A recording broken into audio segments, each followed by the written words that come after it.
Today I'm going to teach you how to decrease when you're working with the Tunisian Knit Stitch. I have worked a foundation row and a row of Tunisian Knit Stitch, and we're going to work a decrease at the beginning of the row and a decrease at the end of the row. This is used in my Tunisian Knit Sock pattern that uses Tunisian Knit Stitch, and we have to work an increase and then a decrease when we're working that pattern. And so we are going to start with 10 stitches and then with a decrease over 2 stitches in the front of the row and a decrease over 2 stitches at the end of the row, and then we work our end stitch, so then we would end up with 8 stitches. So we always skip the first vertical bar in a Tunisian Knit Stitch, and we are going to use these next 2 stitches to decrease and take the 2 stitches into 1. So we're working a Tunisian Knit Stitch, so you're going to go in your first one and then go on into the second one, then go to the back of the stitch, grab a yarn, pull it through the first stitch, and then pull it through the second stitch, and you come up.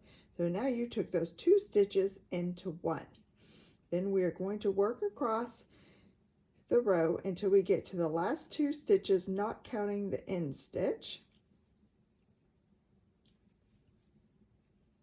Whoops, went one too far. So we have the 2 stitches there and then the end stitch. And to keep our edges nice and pretty, we won't decrease at the very end stitch. We will work over the 2 last Tunisian knit stitches, and we're going to Tunisian knit stitch 2 together. So we go through the front loop of the first one, we go through the front loop of the second one and come out the back, yarn over, pull up through the first one, pull up through the second one, then we work our end stitch. And we should have 2 less stitches, 2, 4, 6, 8. We started with 10 stitches. We Tunisian knit stitch 2 together at the beginning of the row and at the end of the row, then worked our end stitch, and we now have 8 stitches on our hook. And that is how you work a decrease in Tunisian knit stitch.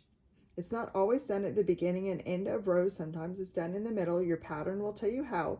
But for my Tunisian Knit Sock pattern, which is a crochet pattern that's worked with the Tunisian Knit Stitch that makes some cute socks, the heel is worked with a decrease at the beginning of the row and at the end of the row.